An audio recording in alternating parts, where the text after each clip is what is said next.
And then, yeah, thanks for that introduction. So this will be pretty informal. So again, definitely we'll have a lot of time for questions at the end.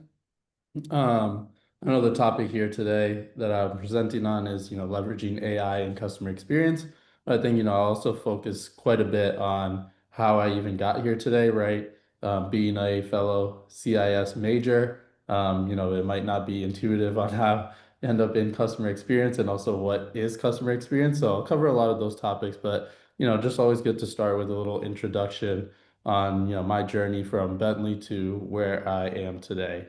So jumping into it, like I mentioned, we'll talk a little bit about myself, and then also, a little bit about what is customer experience. I think, it's generally viewed as just being like a customer support agent, etc. But there's actually a whole world to it, which I'll dive into. And then, kind of what are the different like career opportunities out there in this industry. And then lastly, just stuff that I've learned along my way that I wish I would have known as a, early college student. So we'll try to pass along as much as I can while leaving some time for questions at the end. So, how did I get from CIS to CX leadership? So, Professor Freidenberg mentioned, I, you know, I came to Bentley actually thinking that I was going to be a finance major. So, we did the college tours, saw the stock trading room, that kind of drew my attention. But, deep down, my passion was always in technology. Was always fascinated by the new technology. I think back then, VR headsets were becoming a big thing. Crypto and all of that, like new technology was really becoming kind of big when I started college. So that was always where like my interest really lied. So I quickly learned after starting freshman year that, finance is fun, but my passion is really in technology. So that's where I think computer CIS was really like the perfect major for me, as you get a good technical foundation, but as well as learning the business side of things. So I really enjoyed like the coding, the problem solving, and the technology, and that's kind of why I pursued CIS. Also did minor in finance, which was nice to kind of upskill and learn the basics there. Um, but yeah, so in my college career, right, I had a few different internships. My very first internship freshman year was actually at a startup out in Palo Alto. It was a SaaS company called DataBook, and I was just a summer analyst. It was a really small company, like 5 people, and really taught me to just kind of be like a sponge and just learn as much as I can, right? Because going into your freshman year internship, you really just took like the general electives, and didn't really have any major classes. So that internship really taught me a lot in terms of just, being able to learn and kind of just listen, right? Because I think early in your career, I had no idea what I wanted to do career wise. So being able to just, start my career in a startup like that and just be exposed to a lot of different functions within the company, not having a specific role, right? And I wasn't just an engineer. I wasn't just a um, you know, a salesperson. Like I did kind of everything, so that was a good experience. But from then, still not knowing exactly what I wanted to do throughout the years, I think I came to my junior year and got an internship at Deloitte. So that was my exposure to consulting. And I actually graduated at a very weird time during COVID. So unfortunately, my internship experience was fully remote, so didn't get that in-person typical consulting experience, right, where you're traveling Monday through Thursday. So it was kind of different, but through that internship, I did get my full-time offer. And like Mark mentioned, I worked there for 2 years and was really focused on tech strategy consulting. So again, you might hear this a lot, but consulting is very project-based. So I didn't really have like a focus area because again, in your analyst years, you're kind of all over the place. So what I really did was I worked across a wide variety of projects.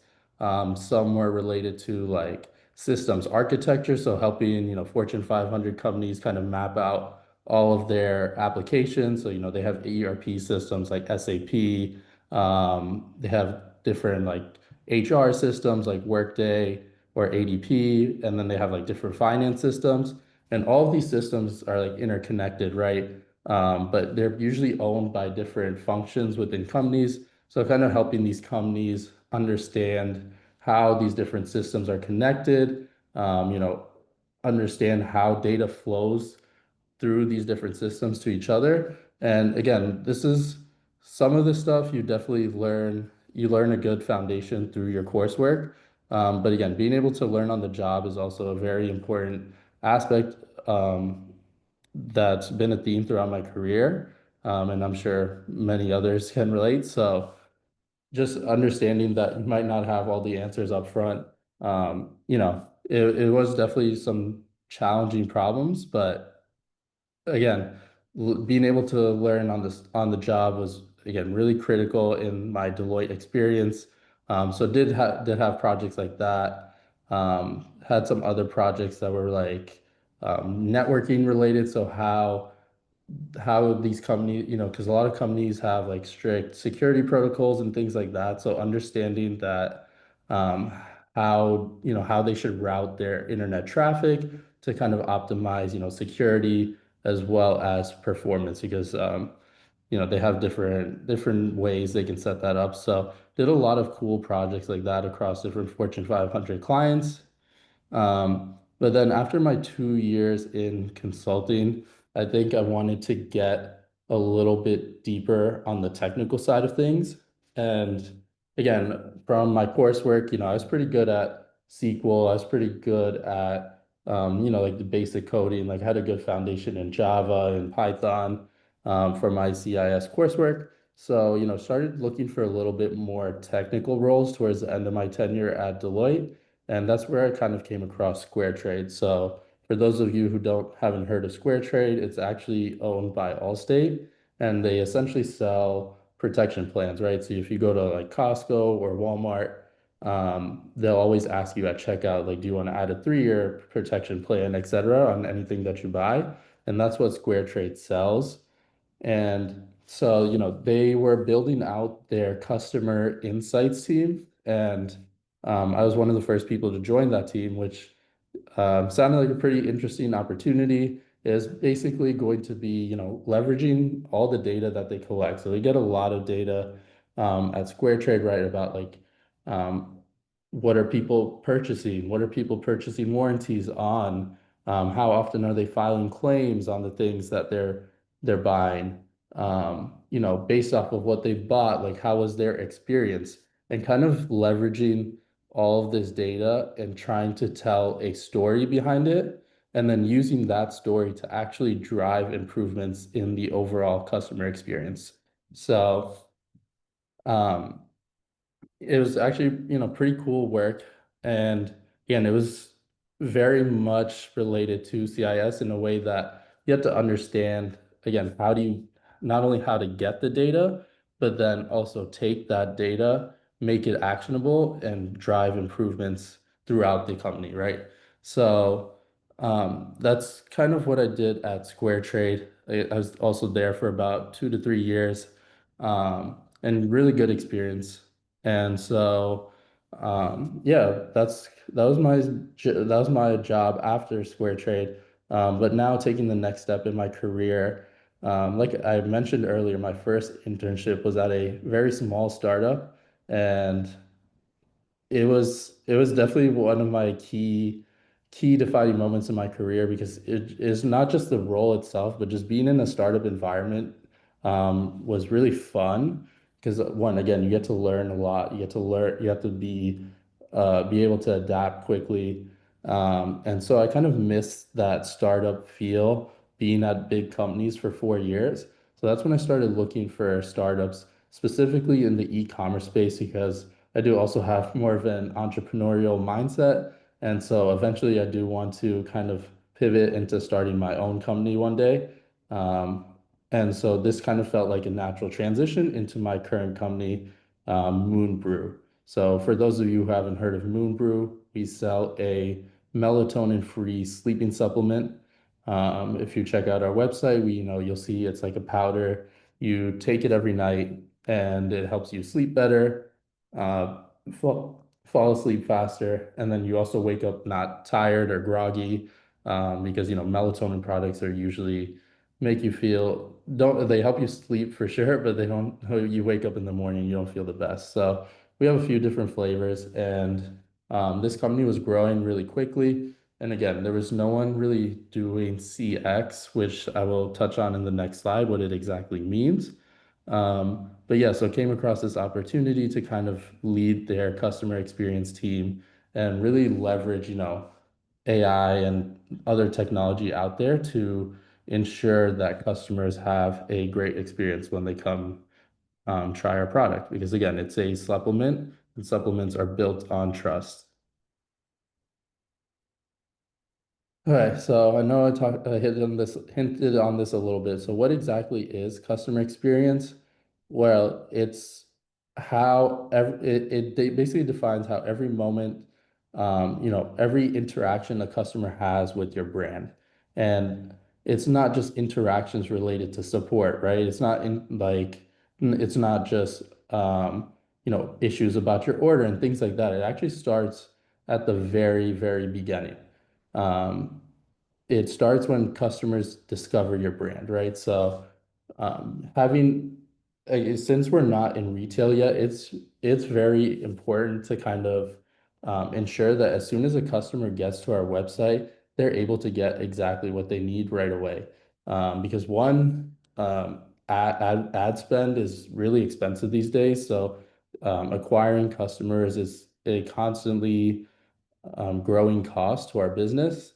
And again, not being in retail stores makes it kind of a challenge, right? If we're able to get a customer to visit our website, but not actually convert them into a sale, then that's just a sunk cost for us.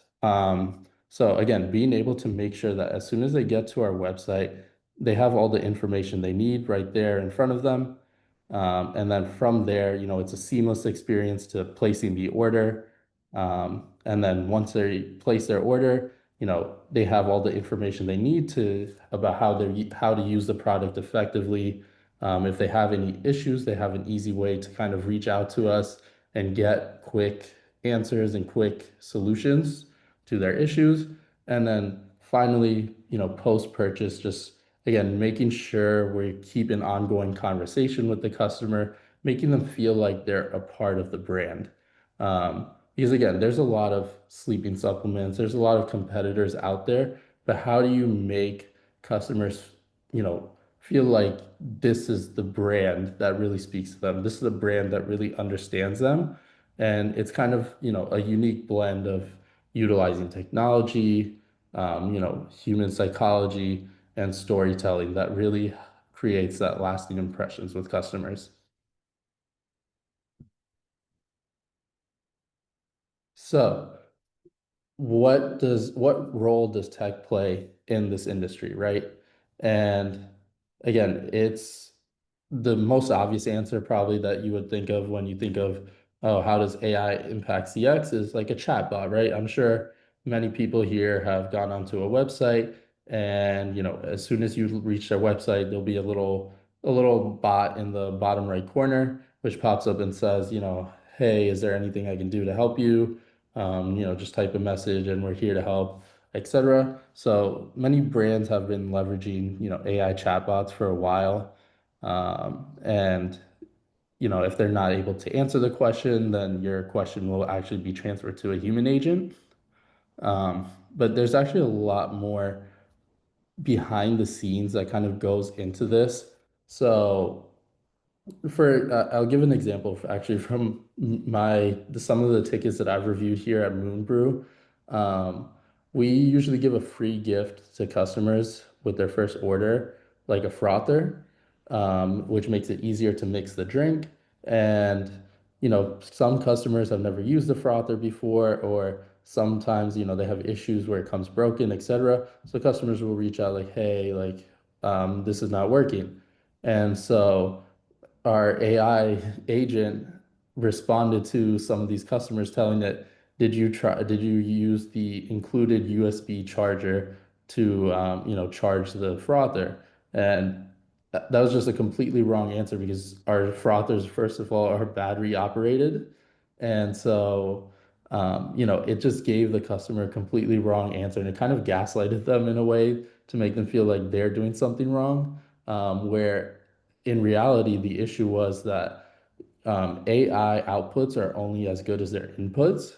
And so, the data that we were feeding our AI agent was not the best data in a sense that, we kind of had some outdated information hidden somewhere on our website, hidden in some of our articles that hadn't been updated. And so, the AI is just pulling from all of this information that's out there and it doesn't know what's right and what's wrong. So that's what I really mean by like, your output is only as good as your inputs. Um, and so again, being cognizant of that is very important that, we build out all of these workflows, um, and all of these automations very carefully, because again, if if we have other interactions like that with customers, that's just, again, every touch point is a way to break the customer's trust. And then once you lose a customer, it's very, very hard to win them back. Um, so what are some other examples of technologies that we use? Um, Again, the MoonBrew is only a company of less than 20 people. And so we leverage a lot of, SaaS companies, SaaS tools to help us be more productive and focus on the high value work. And what that means for my role, right, is really being able to do a lot of RFPs with companies to understand like what their technology can do for us. And so, for example, one of the RFPs I'm leading right now is to kind of optimize our return process, right? So when you think of returning a product to a company, you would think it's pretty simple, right? You just go on their website, click a button, return item. Um, and then they'll send you a shipping label and you send it back. But in reality, again, there's a lot more that actually goes behind all of these tools and how these websites utilize it because um, for us, we don't want customers sending back open products because we can't resell a jar of powder that someone has already opened. Obviously, that causes health and safety concerns. So, and so being able to like find a tool that will help us optimize this return process and kind of like incentivize customers to keep it, right? So what I'm really looking for is a tool that when a customer goes to return the item, it really asks them why, or the first question would be like, why are you looking to return it, right? Like, is it the taste? Is it it wasn't effective or something along those lines? And then give them a personalized offer like, oh, if it's because of the taste, would you like to try a new flavor instead?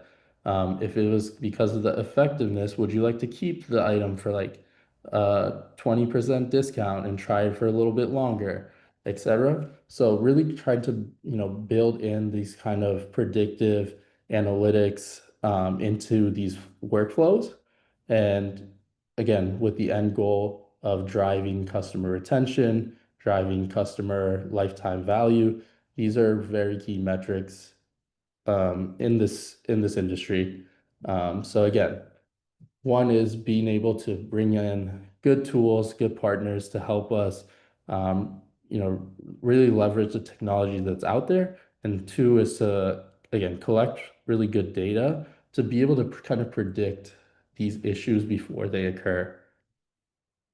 And then the last thing that's in CX, which is more analytics focused, is like a feedback system, right? So what basically being able to identify what are customers reaching out about, what are customers dissatisfied about, what are, what other like What are people saying on social media? So all of these things live in very different places, and the role of like a CX analyst is to kind of bring all of that data into one platform, into one like centralized source. So our social media data, our customer tickets data, our survey feedback, etc. Bring it all into one platform, and then again be able to leverage some AI tools to do some analytics on it, leverage, you know, text text sentiment analysis and things like that to really understand, right? Like, oh, for me right now, like, we saw a big spike in complaints related to hot cocoa, compared to our other flavors. So, it gives you signals. It tells you where to kind of like deep dive into, and then I can do those deep dives and really see that, oh, this we've seen a spike in complaints about the hot cocoa taste, and it's now I have to be able to tie it back to like what's the root cause of it, right? And the root cause could be anything like maybe we changed an ingredient, maybe we changed our formula a little bit, right? And then that's feedback I can give to our product team, who can then, quickly either iterate on the product, or maybe it's a manufacturing issue, right? And we have to work with our manufacturers to figure out, was there a bad batch that went out to customers? So really, again, being able to understand this data, understand the story behind it, and then use that across the company to drive overall customer improvements. So in a nutshell, CX is not just providing support to customers. That is definitely one aspect of it, but it really incorporates a lot of tools, a lot of analytics, to overall just drive, a better business model.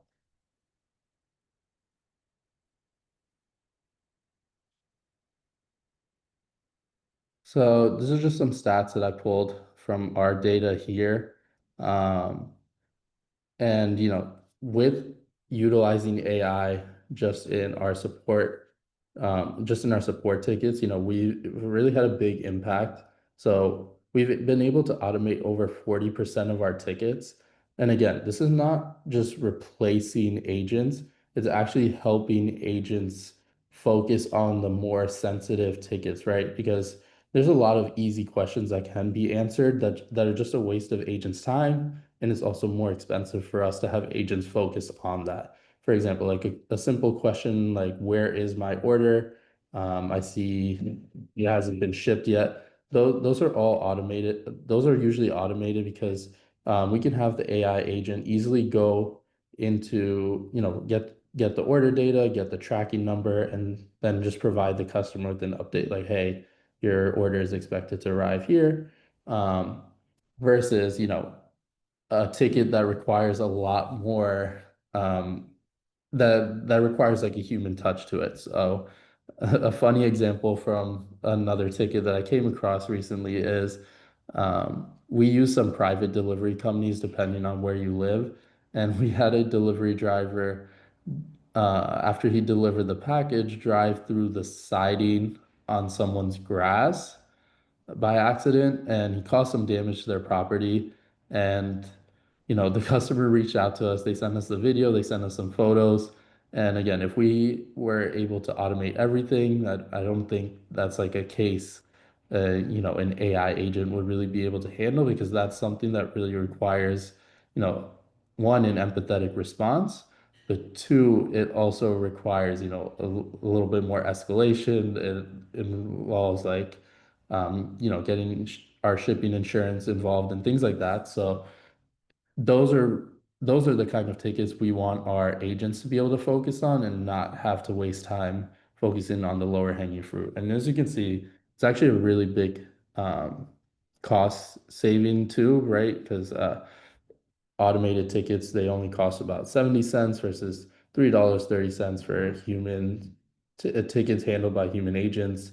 And also these, lower hanging tickets, they can be responded to much quicker, 10 times faster. So again, it's making sure we're implementing AI in the right spots. Um, so it unlocks agents to focus on what truly matters.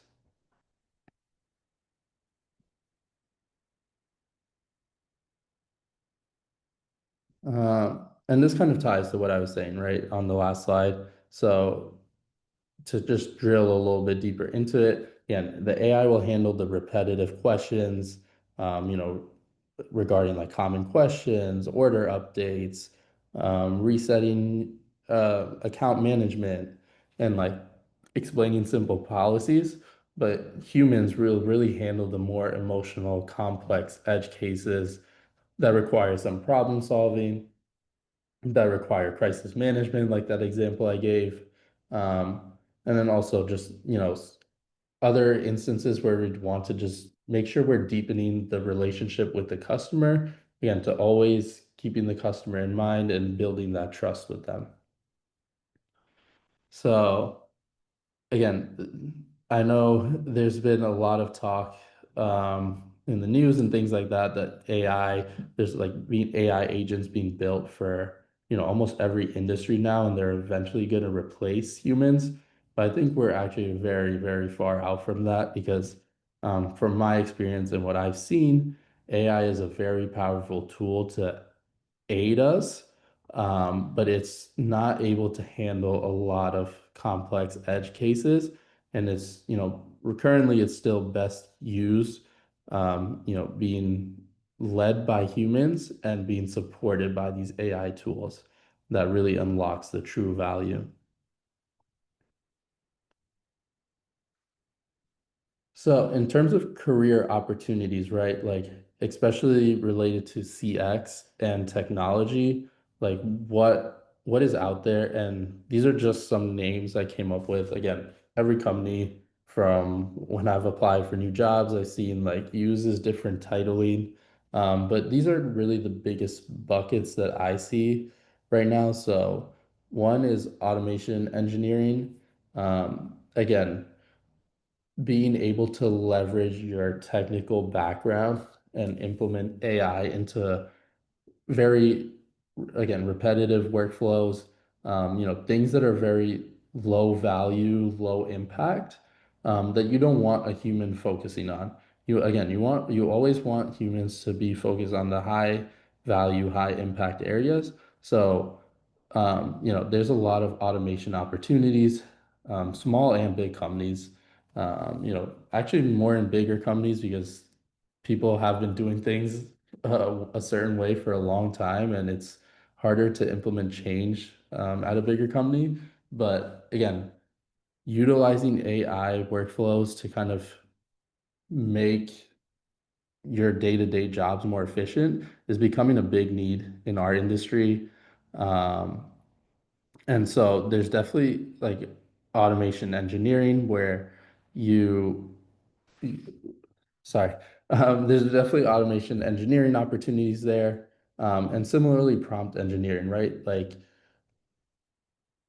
AI, again, is only as good as the inputs you give it. And the inputs is not also just on the back end, but on the front end, right? Like I'm sure all of you have used ChatGPT, and you can get very different answers if you ask it a question slightly differently, right? So that's also becoming a big need throughout the industry is, being able to really understand how these AI models work and ask it the right questions, to kind of get at those insights. Because in my experience, I've used all the different AI models, especially for analytics, and the way you give it, your underlying data set, and two, the ways you ask it to, kind of get at the insights for you, uh, greatly matters in terms of the results and the outputs you're going to get.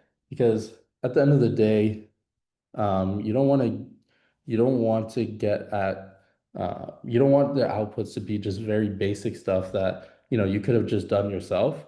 You really wanted to get at the insightful information that's going to help drive operational improvements, and that really again comes with building good prompts. The other two buckets that I think are very important, again, is a CX strategist. So that's kind of my role right now, where I'm the bridge between both like the technical side and the business side of things, where again, I can understand the different systems we have in place. I can implement new systems, and then I can use the insights from those systems to inform the business on what should we be focusing on, what's unlocking the most value, and what's going to drive the biggest return on investments throughout our company. And then the last thing, which is always going to be important, is data analyst.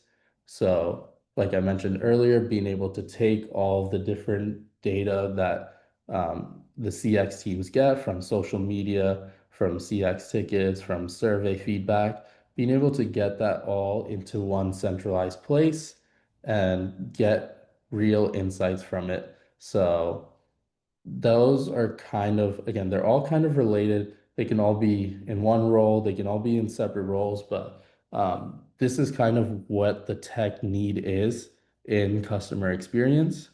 And at the end of the day, you don't need to have the knowledge, or you don't have to know all of these things off the bat, but what companies really want is tech savvy people who can understand, what the customer needs are and kind of bridge that gap. So I think I mentioned this a few times, but the most valuable skill really is being able to learn fast and adapting faster, because the tools we use, the systems we use, they're always constantly changing, they're always constantly improving. So again, being able to learn what's the newest and greatest out there and being able to adapt and utilize it is really the honestly the most important skill right now.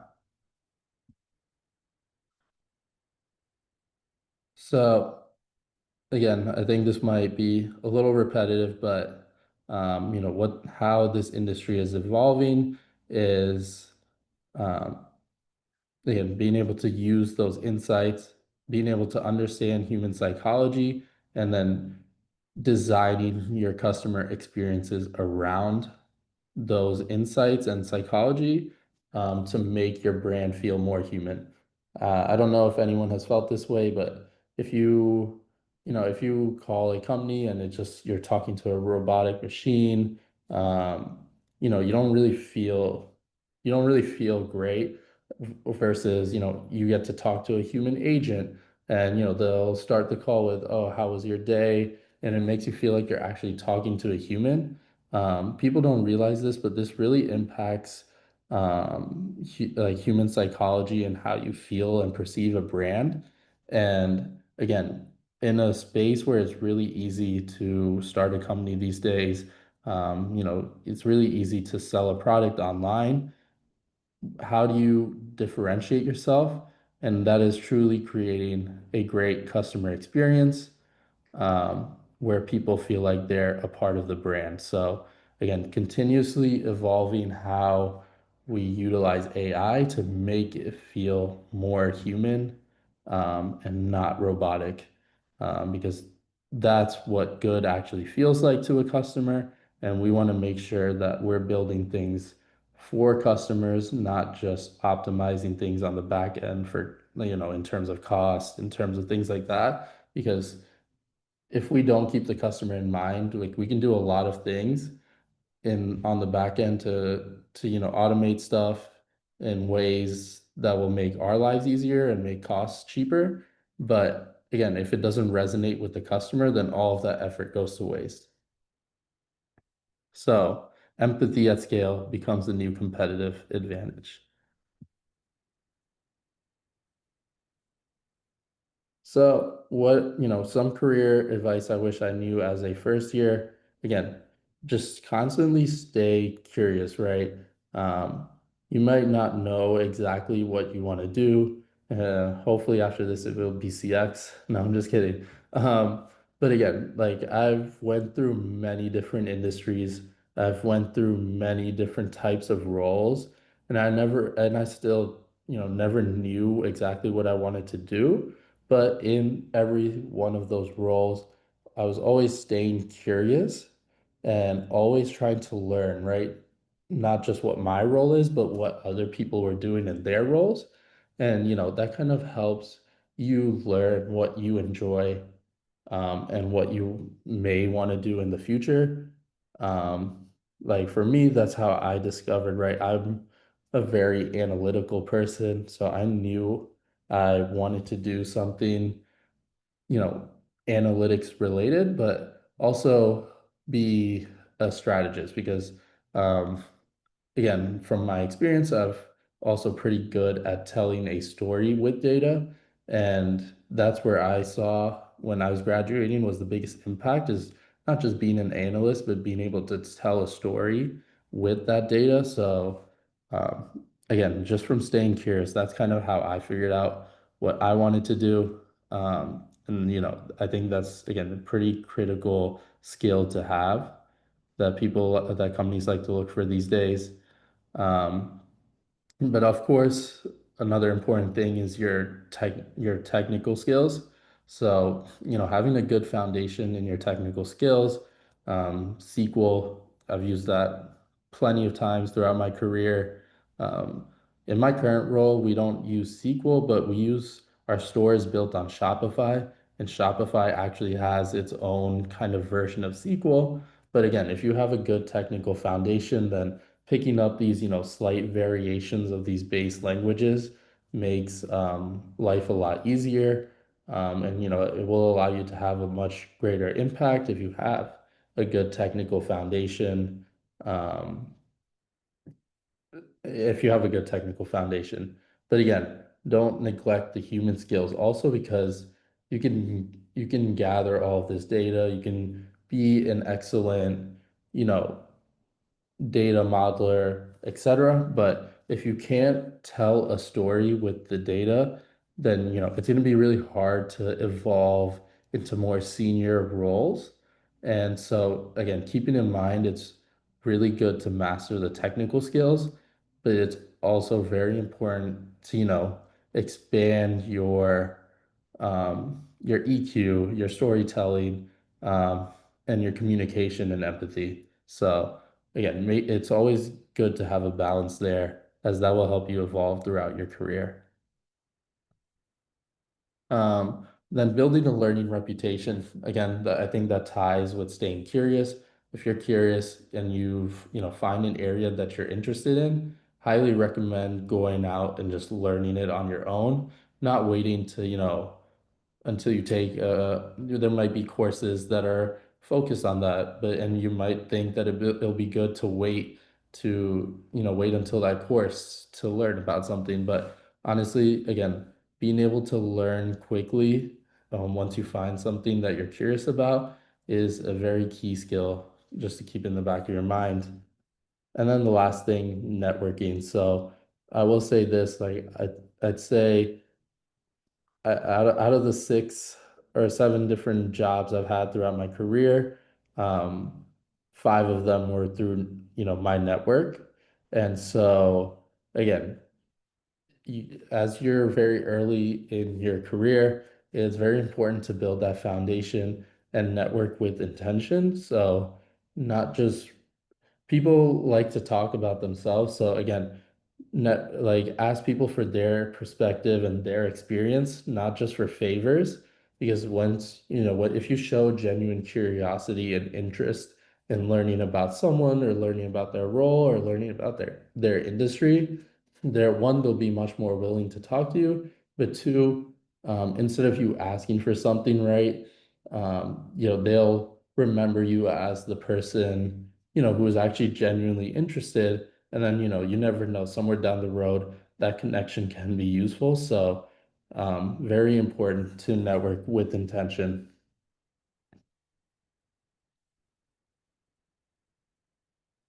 So that kind of wraps up what I had to present. I know I wanted to leave quite a bit of time for questions here, so happy to answer whatever I can, whether it be related to my roles, my industries, my experience, anything. And yeah, so I'll open the floor here. Arjun, can you stop sharing for a sec? Yep. Thanks. after I heard your talk, I wanted to put a really quick poll. I'm curious to see what people say about the use of AI bots and agents. So, so let me see if I can do this.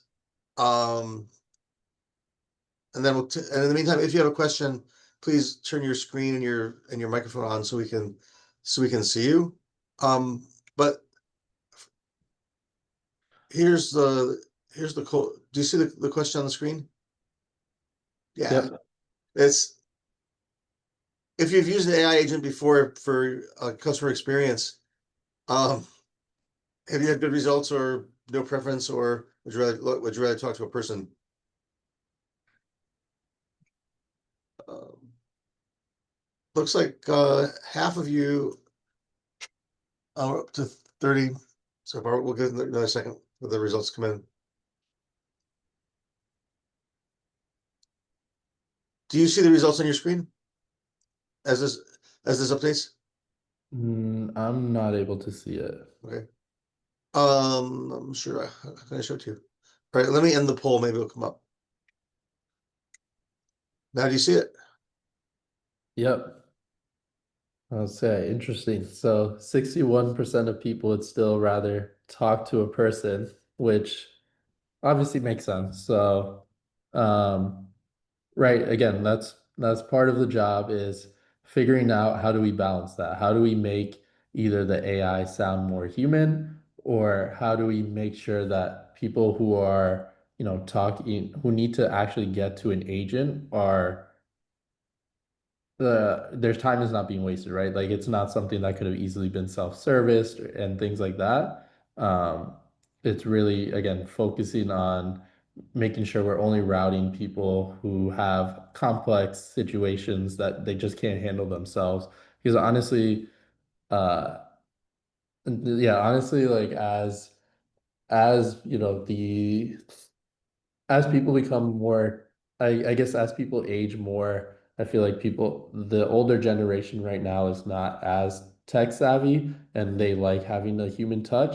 But I feel like as our generation, starts becoming the older generation, people have been using technology for such a long time that I think it's starting to shift where people would prefer not to talk to someone, especially after COVID. Like people want to So, more do things themselves. so let's ask if you were a person who said you had good results using AI bots or agents, could you make yourself known and ask you to share an experience that worked really well for you?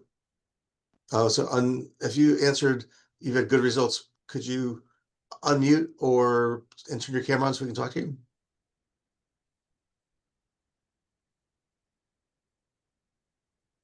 And then we'll do the same thing for people who want to talk to a real person. Otherwise, I'm going to start calling on people. So 11 of you had good results. I'm curious to find out what they were.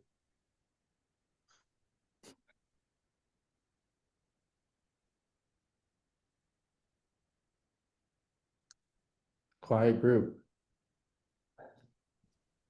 Colin, Yeah. thank I you. personally I like human connection. I feel like that's very important. So I feel like I'd rather talk to someone. I feel like, just getting that connection would be like best for customer service.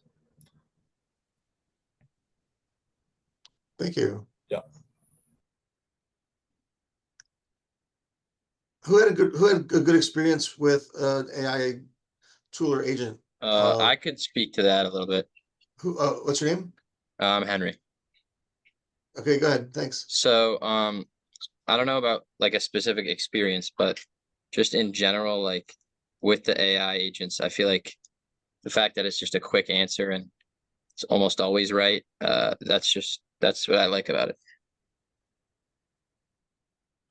Yeah. Is there any specific website you've used where you've had that kind of experience, whether it's Amazon or somewhere else? I think Amazon actually is a big one. Yeah. Off the top of my head though, can't think of a few, but yeah. Yeah, it sounds like in general, right? Like if it's a something that's really easy to solve, you'd want an AI agent to take care of it. Just because again, you also as a customer don't want to waste your time talking to someone. But if it is something, again, a little bit more complex, uh, that that doesn't have a, singular, straightforward answer, I think that's when, people would prefer to talk to a human.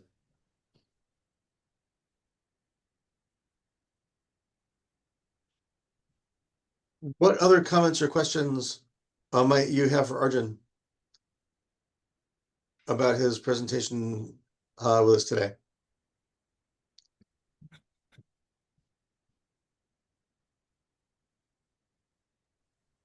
Arjun, this is Janet. I have a question. You mentioned like sometimes older people want a human, younger people trust the accuracy. Hmm.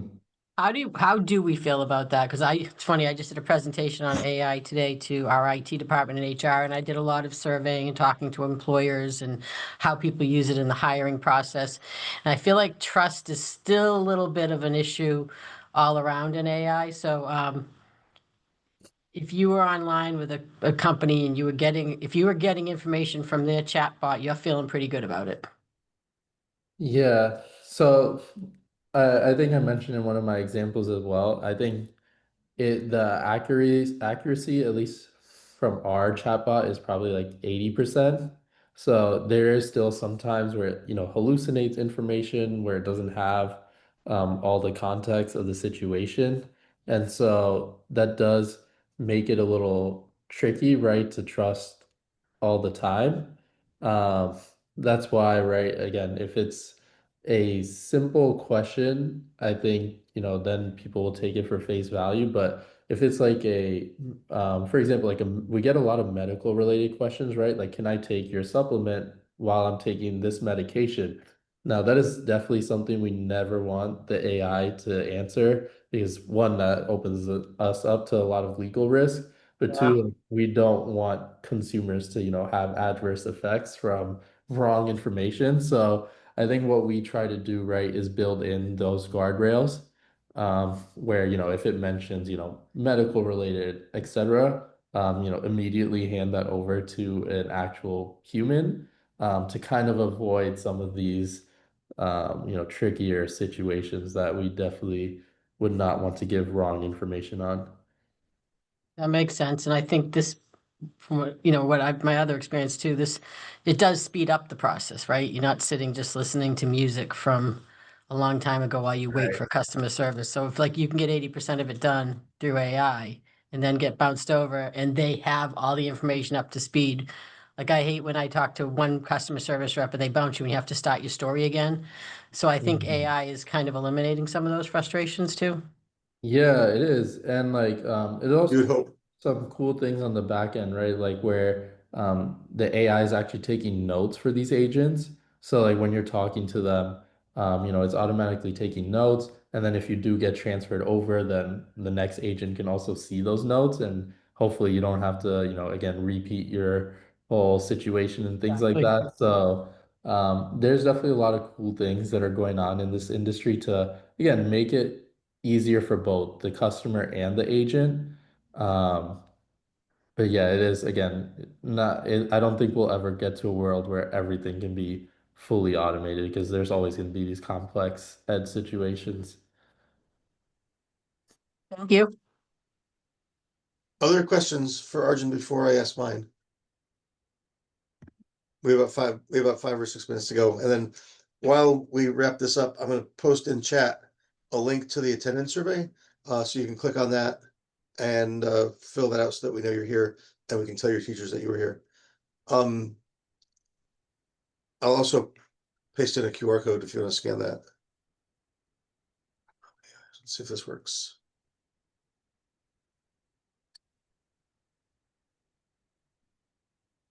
My question that I was going to ask you is, have you seen other emerging technologies that have impacted customer experience beyond AI? I'm thinking immersive technologies like VR, or augmented reality, or uh, even alternative alternative payment systems that might that might impact user experience or customer experience. Yeah, no, that's a great question, right? In terms of other technologies, Um, it's in terms of payment systems, right? Like I think we're still a little ways away from like being able to pay with like crypto or something like that on a regular e-commerce website. Again, it just opens us up to a little bit more risk in terms of accepting that at this moment. I know there are like credit cards though, right, where you can pay with your like crypto balance and it like auto converts it and then handles the transaction with the merchants. In terms of like AR and VR, I have not seen that yet in terms of like from the back end side, but again, if you're thinking about the whole customer experience, there it definitely is becoming more prominent, right? So if you maybe not for supplement brands, but like for a furniture brand, right? Like almost all the leading furniture brands now, when you're looking to buy a new couch or bed, you can just take your phone now and it'll scan your room and then you can place the furniture like in the room, right? So you can see what it will look like before you buy it. You can see how the sizing fits, things like that. Again, that's all part of the customer experience and like making the customer feel more comfortable about the purchase before they actually buy it. So I think that's kind of the ways that people are looking to, implement more AR and VR. Is, kind of being able to visualize what the product will look like either on you, in your room, etc.